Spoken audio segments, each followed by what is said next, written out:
자기 깨어짐이라고 하는 제목의 하나님 말씀 나누도록 하겠습니다. 여러분, 오늘 본문 말씀에는 모세가 직접 하나님께 십계명을 받게 되었습니다. 하나님께서 친히 당신의 손으로 돌판에 새겨서 10가지의 계명을 써주셨습니다. 그런데 모세가 이스라엘 백성들의 금송아지 우상 숭배 사건을 보고 하나님께서 써주신 너무나 소중한 이 십계명을 땅에 던져서 깨뜨리는 엄청난 사건이 오늘 본문 말씀 가운데 기록되어 있습니다. 여러분, 이스라엘 백성들이 지금 어떠한 일을 벌이고 있었냐면, 모세가 시내산에 올라가서 하나님으로부터 십계명을 받는 40일 동안 모세가 내려오지 않자 그들은 마음이 조급해져서 금송아지 우상을 만들고 그곳에서 춤을 추고 노래를 부르고 있는 우상 숭배를 하고 있었던 것입니다. 그런데 특이한 것은 금송아지 우상을 만든 다음에 금송아지에다가 금송아지는 여호와 하나님이다 이렇게 불렀던 것입니다. 다시 말하면 이 모습은 지금 현대에 적용하면 지금 개신교 안에서, 기독교라고 하는 교회 안에서 드려지는 예배를 상징적으로 보여주고 있는 것입니다. 하나님 앞에 예배를 드리러 나왔지만 어떤 한 사람은 아벨처럼 하나님께서 받으시는 살아있는 예배를 드릴 수도 있고, 가인처럼 금송아지 우상 숭배를 드리는 그러한 예배 형태를 드릴 수 있다는 것을 보여주고 있는 것입니다. 여러분, 그런데 모세가 하나님께서 직접 적어주신 그 너무나 소중한 십계명 돌판을 깨어버렸는데, 성경을 보니까 하나님은 한마디도 모세에 대해서 나무라지 않는 것입니다. 왜냐하면 이것은 모세가 자신의 개인적인 분노를 표출했던 그런 행위가 아니라 모세가 하나님 편에 서서 이스라엘의 죄악에 대한 하나님의 마음을 대신해서 표현하고 있었기 때문입니다. 여러분, 이렇게 오늘 본문 말씀은 하나님을 믿지만 하나님을 우상시하는 모습은 하나님의 말씀을 깨어버리는 모습이 된다는 것을 보여주고 있습니다. 여러분, 하나님의 말씀을 깨어버린다라고 하는 것이 어떠한 의미냐면 하나님과의 관계가 깨어진다. 예배를 드렸지만 하나님을 우상시하게 된다면 예배를 드리면 드릴수록 하나님의 관계는 끊어진다는 것입니다. 여러분, 하나님께서 십계명을 주셨는데 이 십계명을 하나님께서 왜 주셨겠습니까? 십계명은 10가지 계명으로 구성되어 있는데 첫 번째 편 5가지는 하나님 사랑, 또 나머지 5가지는 이웃 사랑입니다. 여러분, 이 십계명의 말씀을 왜 주셨는가? 혹자들은 이 십계명에 기록된 이 말씀을 지키지 않으면 인간들이 벌을 받고 하나님으로부터 진노를 당하기 때문에 억지로라도 이 10가지 계명은 지켜야 한다라고 이야기도 합니다. 그런데 십계명은 우리가 억지로 지켜야 하는 어떠한 율법 조항이 아니라 하나님과 하나님의 백성들 간의 사랑의 관계를 유지해주는 은혜의 수단인 것입니다. 여러분, 한번 생각해 보십시오. 결혼한 부부에게 있어서 한 가지 법이 존재합니다. 결혼 이후에는 나의 배우자 이외에 다른 남자나 다른 여인을 따로 만나서 살림 차리면서 살아갈 수가 없는 것입니다. 이것이 배우자 간의 한 가지 유일한 법입니다. 그런데 서로가 서로를 너무 사랑하는 부부에게는 이 법이 너무나 감사하고 즐거운 것입니다. 왜냐? 법적으로 그리고 공개적으로 나와 이 배우자 간의 사랑의 관계를 딱 묶어주는 축복의 통로이기 때문에. 그래서 이 법, 나 이외에 다른 남자를 사랑해서는 안 된다, 나 이외에 다른 여인을 사랑해서는 안 된다라고 하는 부부간의 이 법은 억지로 지켜야 하는 것이 아니라 너무나 자연스럽고 감사하게 그냥 지켜지는 것입니다. 이처럼 십계명의 말씀도 하나님을 사랑하는 사람에게는 하나님과, 창조주 하나님과 피조물인 나와의 특별한 관계가 있다라고 하는 것을 말씀 안에서 언약으로 묶어주는 너무나 소중한 것이기 때문에 너무나 기쁜 것이고 감사한 것이고, 그래서 이 10가지 계명은 내가 억지로 지켜야 해서 지켜지는 것이 아니라 자발적으로 그냥 지켜지는 것입니다. 그런데 하나님을 우상시하는 사람은 마치 자신의 남편 말고 자신의 아내 말고 다른 사람을 사랑하는 것입니다. 자신의 남편 말고 다른 남자를 사랑하는데 아내에게 요청하는 것입니다. 내가 다른 남자 만나서 여행 갈 수 있도록 좀 허가해 줘. 이것이 하나님을 믿는다고 하지만 하나님을 우상시하는 모습인 것입니다. 여러분, 그래서 하나님을 우상시하는 사람은 하나님과의 관계가 깨어져 버리기 때문에 자신의 생각 속에서 내가 원하고 내가 희망하는 어떠한 신이라고 하는 존재를 만들어서 여호와 하나님, 나의 예수님 이렇게 우상시에서 붙이게 되는 것입니다.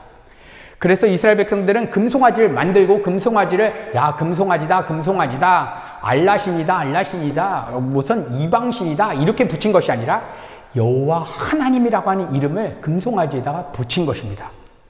여러분 한번 생각해 보십시오. 이스라엘 백성들이 그러면 금송아지 우상을 만들었다면 여호와 하나님을 버리고 금송아지 우상을 잘 섬겨야 되는 것 아닙니까? 마치 남편이 아내 말고 다른 여자가 생겼으면 아내와 정식적으로 이혼하고 이 아내를 버리고 딴 여자와 같이 살아야 되는 것 아닙니까? 그런데 이스라엘 백성들의 가장 큰 악행은 무엇이냐면 하나님도 버리지 않고 금송아지 우상도 버리지 않고 아내도 사랑하는데 딴 여자도 꿰차면서 살아가는 모습과 동일한 것입니다.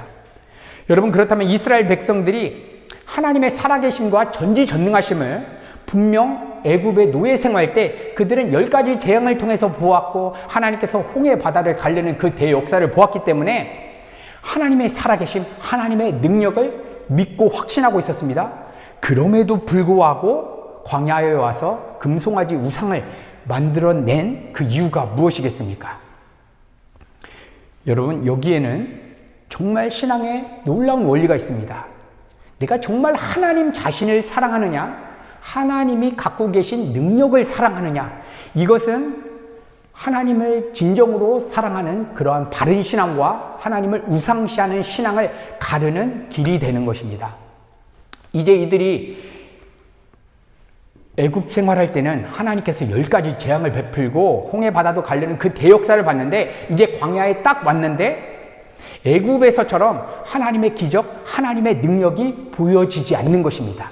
광야에 오니까 아무것도 없는 것입니다. 그런데 그 사이에 모세가 시내산에 하나님의 말씀을 받으러 갔습니다. 근데 바로 내려오지 않는 것입니다. 그러니까 그들이 안절부절을 막 못하는 것입니다. 하나님을 통해서 어떠한 능력도 경험하고 내 인생 문제도 해결해야 되는데 이제 광야에 왔는데 아무것도 없는 것입니다. 모세도 안 내려옵니다. 그러니까 그들이 소리를 지르면서 우리를 위한 신을 만들자 하면서 금송아지 우상을 만들기 시작했던 것입니다. 여러분 이것은 어떠한 모습이냐면 이들이 하나님 자신을 목적한 것이 아니라 하나님을 통해서 나에게 부어질 내 인생의 안정스러운 삶, 내 인생 문제를 해결해주는 그러한 능력, 하나님보다 하나님이 가지고 계신 능력을 집착했던 것입니다. 여러분 그런데 그들이 금송아지 우상을 만든 곳이 어디냐면 광야입니다. 이 광야 한복판에서 이 금송아지 우상을 만들 만한 금, 은, 보석은 어디에서 났겠습니까? 출애굽기 32장 2절에 이러한 말씀이 기록되어 있습니다. 아론이 그들에게 이르되 너희 아내와 자녀의 귀의 금고리를 빼어 내게 가져오라. 이렇게 금송아지 우상을 만들기 위한 재료는 금과 은과 보석, 이스라엘 백성들이 장신구로 가지고 있었던 액세서리였습니다. 여러분 그들이 가지고 있었던 금, 은, 보석 이러한 액세서리는 단순히 자기 자신의 아름다움을 꾸미기 위한 도구가 아니라 출애굽기 11장을 보면 이 금, 은, 보석 이러한 보화를 하나님께서 이스라엘 백성들이 애굽에서 나올 때 하나님께서 애굽을 통해서 너희들에게 이러한 금, 은, 보석을 다 줄 테니 그들에게 구하라고 말씀해 주셨습니다. 그래서 그들에게 직접 구하고 하나님으로부터 허락되어진 것이 그들이 지금 갖고 있는 금, 은, 보석과 같은 그러한 장신구였습니다. 여러분 이제 하나님께서 광야로 가야 되면 이런 거 다 내려놓고 너희의 짐을 줄이고 하나님만 의지해서 가라고 해야 될 것 같은데 하나님께서는 왜 하필이면 애굽 사람들이 그렇게 사랑하는 금은 보석 이러한 장신구를 그들로 하여금 어깨에서 가지고 가게 하신 것입니까? 여러분 고대 시대에 전쟁을 치르게 되는 이러한 문화를 살펴보게 되면 그들이 왜 금은 보석을 가지고 왔는지 이러한 의미를 우리가 더욱더 깊이 있게 이해할 수 있습니다. 여러분 고대 시대에서는 전쟁을 치르게 되면 전쟁에서 승리한 팀은 전쟁의 승리를 기념하기 위해서 이 상대방의 금은 보석과 같은 그러한 기념품들을 다 탈취하게 됩니다. 그래서 이 장신구를 볼 때마다 전쟁에서 우리가 승리했다. 이 승리를 기념하는 상징이 그들의 전리품들을 가지고 오는 것이었습니다. 이렇게 이스라엘 백성들이 오늘 광야에 가지고 왔던 이러한 장신구들은 전쟁에서의 승리를 기념하고자 하는 그러한 표징이었습니다. 이스라엘 백성들이 출애굽한 이 사건은 어떠한 불쌍한 난민들이 어떤 지역으로 이주한 그러한 일이 아니라 자신의 백성을 지켜내시고 보호하시는 하나님의 신실하심과 그분의 주권과 그분의 아름다움을 높이고자 하는 그러한 은혜의 선물. 그래서 이 장신구를 볼 때마다 창조주 하나님이 나의 아버지시다. 창조주 하나님이 우리의 인생을 주관하신다. 그러한 하나님의 성품을 찬양하도록 이러한 금은보화, 이러한 아름다운 것들이 주어졌습니다. 그런데 그들이 광야에 오자마자 그들 내면 안에 있었던 죄악이 들키게 된 것입니다. 어떻게 들켰느냐? 하나님께서 그들에게 주셨던 금, 은, 보화에 마음이 빗나가고 하나님 자신이 목적이 아니라 이제는 금, 은, 보화를 사랑하게 되었던 것입니다. 여러분, 이것은 우리에게도 적용됩니다. 하나님께서 우리로 하여금 금, 은, 보화 같이 우리에게 소중한 대상들, 그러한 가치들을 하나님께서 허락해 주십니다. 어떤 사람에게는 그것이 건강이 될 수도 있고 재정이 될 수도 있고 자신의 인간적인 스펙이 될 수도 있고 재정의 풍성함, 행복한 가정, 나의 남편, 나의 아내, 자녀가 될 수도 있습니다. 이것이 하나님께서 하나님의 영광만을 높이기 위한 목적으로 우리 가운데 주어진 그러한 전리품 같은 것입니다. 그런데 하나님 자신이 목적이 아니라 우리의 마음이 가정, 직장, 재정 이것으로 마음에 빗나가게 된다면 그것은 하나님을 우상시하는 기본 틀이 되는 것입니다. 하나님보다 이 세상의 가치가 더 소중하게 될 때, 여러분, 그래서 아브라함이 정말 자신의 인생에서 가장 소중한 100세의 자녀를 하나님께서 갖다 바쳐라 할 때 그가 자녀를 죽이기로 작정했던 이유가 무엇이냐면 그의 마음이 하나님이 주신 보석에 가 있는 것이 아니라 하나님 자신에게 고정되어 있었기 때문에 그러한 순종의 길을 갈 수 있었던 것입니다. 여러분, 그래서 우리가 하나님보다 이 세상의 가치를 더 사랑한 상태에서 하나님의 이름을 부르게 된다면 이스라엘 백성들이 금송아지 우상을 만들어서 여호와 하나님 이렇게 섬겼던 거랑 동일한 것입니다. 저 같은 사역자가 하나님 자신만을 사랑하는 목적이 아니라 사역을 통해서 이룰 저의 꿈과 비전을 하나님의 이름을 부르면서 하나님 목사로서 대성공할 수 있게 해주세요. 선교사로서 이름을 날리는 사역 해주세요. 이렇게 하나님의 이름을 부르게 된다면 저는 하나님을 우상시하는 그러한 사역자가 되는 것입니다. 여러분, 그래서 사도 바울은 우상 숭배의 실체는 어떠한 금송아지를 만들어서 조각품을 만드는 것이 아니라 탐심이라고 정의했습니다. 탐심. 아직 어떠한 행위가 사건화돼서 행위로 터지지 않았습니다. 어떠한 행동이 나오지 않았습니다. 그런데 내 마음 가운데 하나님 자신을 갈망하는 것이 아니라 하나님 아닌 다른 것을 갈망하는 마음의 상태, 하나님 아닌 다른 대상을 희망하는 마음의 상태, 이것이 탐심입니다. 하나님보다 더 사랑하는 소중한 대상을 내 마음이 탐심으로 품고 있는데 이것을 위해서 하나님, 이거 나에게 허락해 주세요. 이렇게 하나님의 이름을 끌어당기게 되면 우리는 하나님을 섬기는 것이 아니라 하나님을 우상시하는 것입니다. 여러분, 그래서 하나님의 이름을 부르고 있고 하나님을 믿는다고 하지만 정작 하나님보다 이 세상의 가치들을 사랑하는 사람에게서 나타내는 주된 특징이 있는데 이것은 이 세상 일들에 대한 희망을 갖는 것입니다. 여러분, 희망이라고 하는 단어가 얼마나 희망적이고 아름답지 않습니까? 그런데 우리가 복음의 관점에서 하나님보다 이 세상을 더 사랑하는 마음을 가진 상태에서 어떤 것들을 희망하게 된다면 그것이 탐심고 우상 숭배의 핵심적인 내용이 된다는 것입니다. 희망이란 무엇이냐? 이 세상 일들에 대해서 내가 주인 되었습니다. 그래서 내가 판단하기에 이렇게 됐으면 좋겠다, 이렇게 안 됐으면 좋겠다, 어떤 것이 이루어졌으면 좋겠다, 안 됐으면 좋겠다 하는 마음의 상태, 이것이 희망이고 이것이 탐심입니다. 그래서 하나님 없이 살아가는 사람들이 가장 희망적으로 해주는 얘기, 야, 꿈을 가져라. 희망을 가져라. 이러한 메시지를 합니다. 이것을 기독교 용어로 딱 추가시키면 비전을 가져라. 여러분, 저는 청소년기 때 굉장한 비전을 가졌습니다. 그런데 복음을 안 이후 저의 비전들을 살펴보니까 내가 욕망하는 것, 내가 원하는 것을 하나님 뜻으로 둔갑시켜서 이거 이루어졌으면 좋겠다라고 하는 희망의 형태로 끌고 가졌던 것입니다. 그래서 복음을 만나게 된 사람은 이것을 깨닫는 것입니다. 아, 내가 하나님의 비전이라고 가졌던 이러한 일들이 내 욕망이었구나.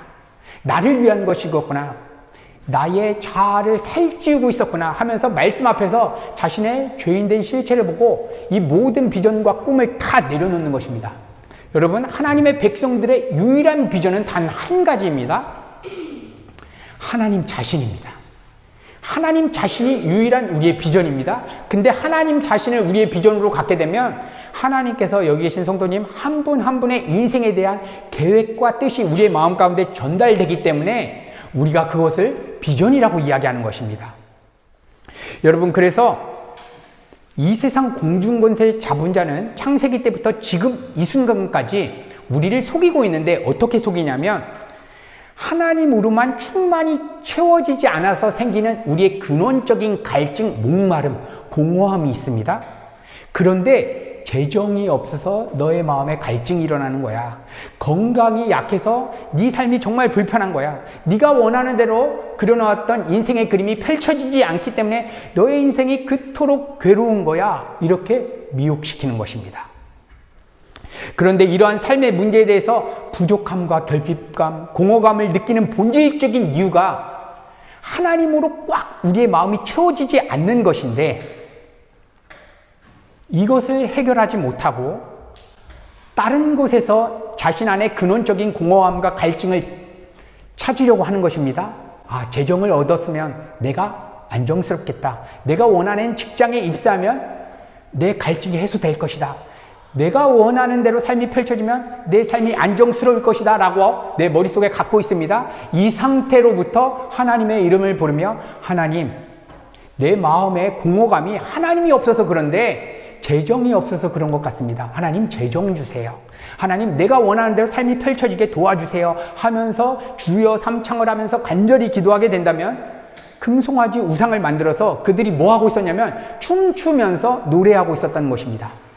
어떠한 대형 집회에, 지금 식으로 말하면 대형 집회에 가서 하나님을 향해서 막 찬양하면서 막 춤을 추고 있습니다. 근데 그 사람의 마음의 본질을 보니까 하나님 사랑하는 것이 아니라 내가 원하는 대학교 가고 싶고, 내가 원하는 유학 가고 싶고, 내가 원하는 성공의 삶 가고 싶어서 하나님의 능력을 구하게 되는 것.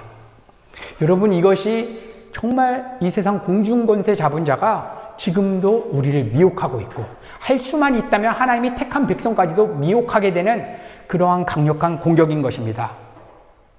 여러분, 내 삶에 부족함이 있고 결핍감이 있습니다. 우리 하나님의 백성들은 먼저 어떠한 사인으로 받아들여야 되냐면, 아, 재정이 없어서 내가 고통스럽고 갈증이 나는 것이 아니라 하나님으로 내 마음이 충만히 지금 채워지지 않기 때문에 재정 문제가 고통처럼 느껴지는 것이구나.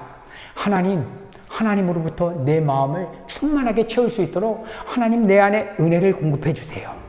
여러분, 이렇게 기도하게 될 때에 우리에게 나타나는 놀라운 신비는 재정이 없어도 감사하고 재정이 있어도 감사하고, 그래서 우리 초대교회 성도들이 이제 예수 믿으면 다 죽는다고 하는 그러한 극한 상황에도 기쁨과 감사함으로 그들이 모여서 하나님을 찬양하고 예배할 수 있었던 이유가 바로 여기에 있었던 것입니다. 로마 제국과 네로 황제가 우리를 핍박하는 것 때문에 내가 불안한 것이 아니라 내가 하나님으로 지금 충만하게 채워져 있지 않고 있구나.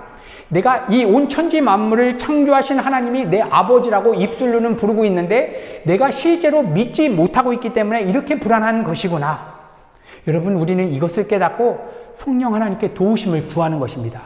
하나님, 내 안에 이러한 삶의 갈증과 결핍감을 느끼고 있는데 하나님이 내 안에 충만하게 채워지지 않기 때문에 이러한 것이 고통처럼 느껴집니다. 하나님, 오늘 이 시간 내 마음을 충만하게 채워주시옵소서. 이렇게 기도하기 시작할 때에 하나님께서 우리의 마음을 변화시켜 주시는 것입니다.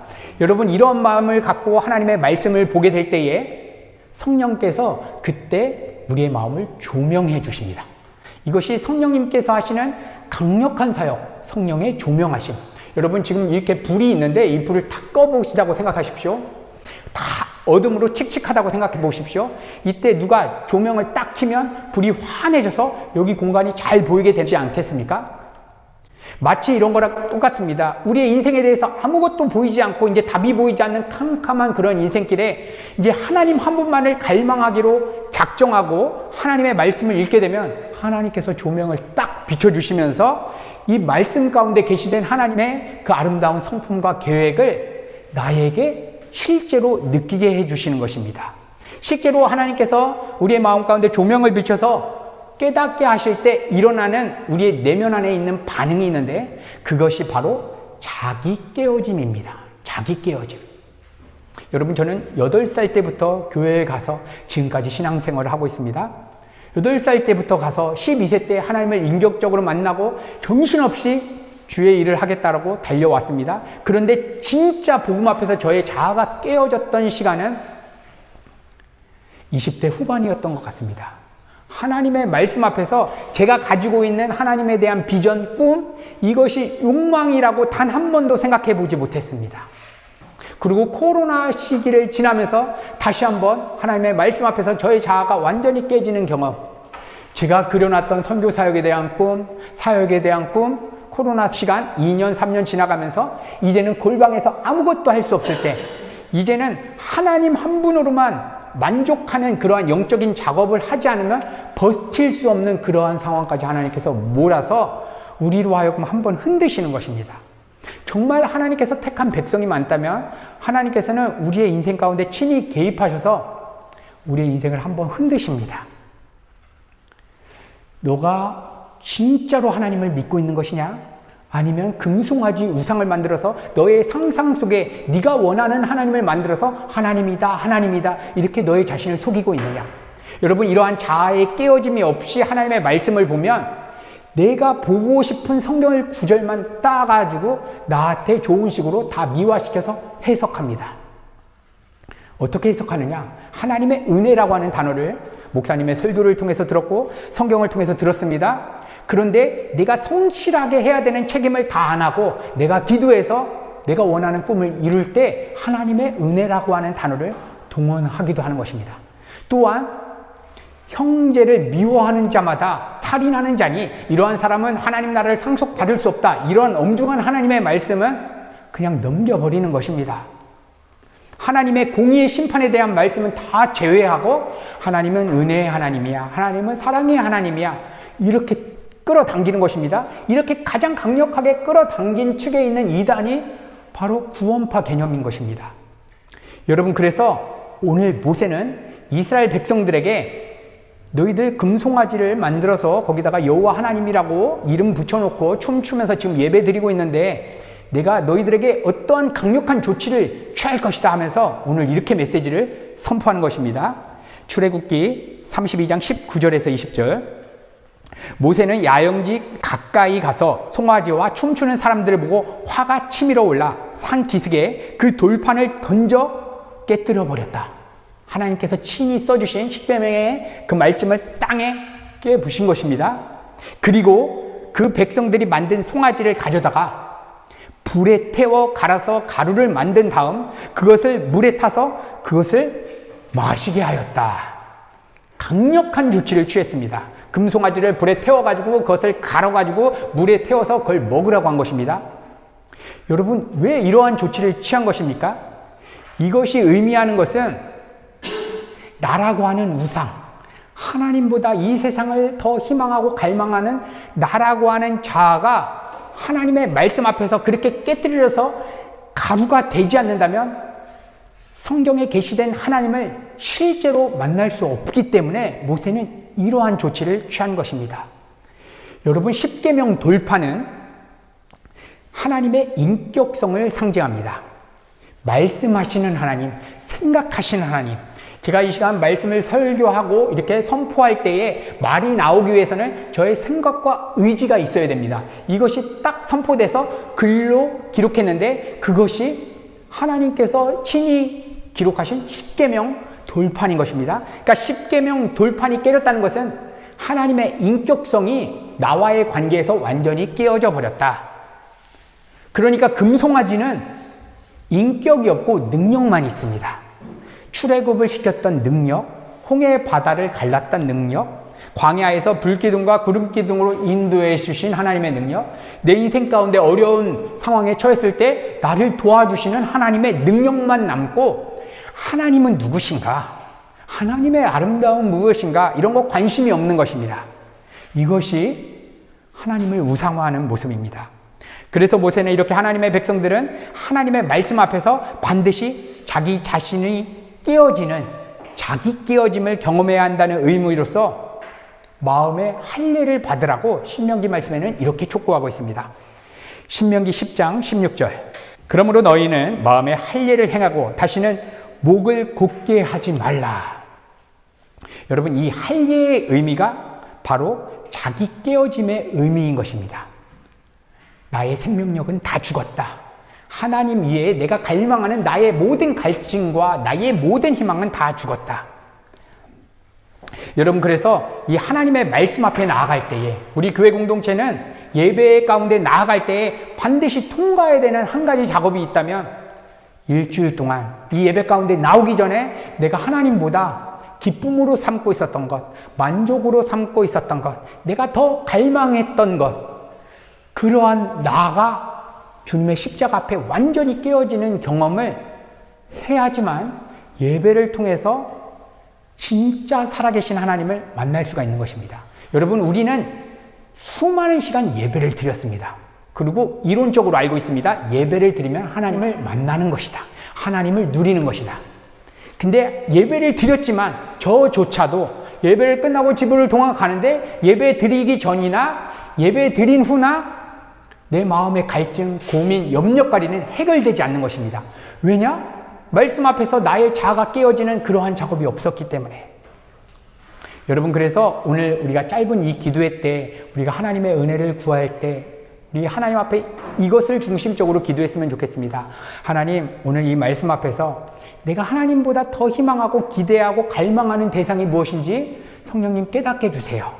그것을 하나님의 비전이라고 하는 기독교 용어로 포장하고 있진 않는지 하나님 깨닫게 해주세요. 그래서 그 말씀 앞에서 나의 그러한 죄악된 자아가 한번 딱 깨어지고 이제는 하나님 한 분만을 갈망하고 하나님만을 사랑할 수 있도록 하나님 도와주세요. 여러분, 오늘 이렇게 우리가 입술을 열어서 하나님께 고백하게 될 때에 하나님께서 이 기도 반드시 들어주시고 우리를 만나주시는 것입니다. 여러분, 모세가 만약 이 금송아지 우상숭배를 하는 그러한 이스라엘 백성들의 모습을 보고도 십계명 동판을 땅에 깨뜨리지 않고 그대로 들고 갔다면 어떻게 됐겠습니까? 십계명에 기록된 그 말씀처럼 십계명의 1계명이 무엇입니까? 내 앞에 다른 신을 두지 말라. 2계명이 무엇입니까? 우상의 형상 어떤 것들도 만들지도 말고 숭배하지도 말라. 이 2계명을, 10계명의 가장 핵심적인 원리를 이들은 어겼기 때문에 10계명의 율법에 따라 그들은 완전히 다 몰살되어서 죽어야 하는 것입니다. 그런데 모세가 하나님의 마음에 감동이 돼서 그 10계명 판을 들고 그들 앞에 가는 것이 아니라 깨어버리는 것입니다. 여러분, 이것이 상징하는 것이 있는데 이것은 바로 우리의 죄를 대속하시기 위해서 십자가에 죽으신 예수 그리스도의 십자가를 상징합니다. 여러분, 그래서 하나님께서 우리가 하나님보다 더 사랑하고 집착하는 여러 가지 대상들이 있지 않습니까? 저도 있습니다. 그래서 제가 심판받아서 지옥 가야 되고 우리 하나님의 백성들이 하나님의 엄중한 심판을 받고 지옥을 가야 되는데 하나님께서는 우리를 심판하시는 것이 아니라 말씀의 본체, 말씀이 육신이 되어서 이 땅에 오신 예수 그리스도께 우리의 죄를 다 뒤집어 씌워서 십자가에서 예수님을 깨어버리신 것입니다. 그래서 모세가 오늘 분을 내면서 십계명을 깬 것은 하나님께서 이스라엘 백성들을 아직도 사랑하고 계시고 누군가 우리를 대신해서 대속 제물로 바쳐질 그분의 의, 그분의 은혜를 의지하지 않는 사람은 살아날 수 없다는 것을 상징하여 보여주고 있는 것입니다. 여러분, 그래서 오늘 짧은 시간 말씀의 본체가 이 땅에 오셔서 우리의 죄를 대속해서 죽어주셨습니다. 그 주님의 십자가를 우리가 기억해서 그 주님이 십자가에 죽으실 때, 내가 하나님보다 더 소망하고 갈망하고 희망하는 나도 주와 함께 죽었습니다. 이것을 실제적으로 내 안에 경험할 수 있도록 성령님 도와주세요. 우리가 이렇게 하나님의 도우심을 구하게 될 때에 하나님께서 우리의 마음판을 완전히 흔드시고 우리의 마음이 깨어져 나간 그 자리에 하나님께서 우리의 실질적인 삶에 대한 하나님의 소원, 하나님의 계획, 이것들을 마음 가운데 새겨주시고 이것들을 친히 행하게 하시는 것을 경험케 해주시는 것입니다.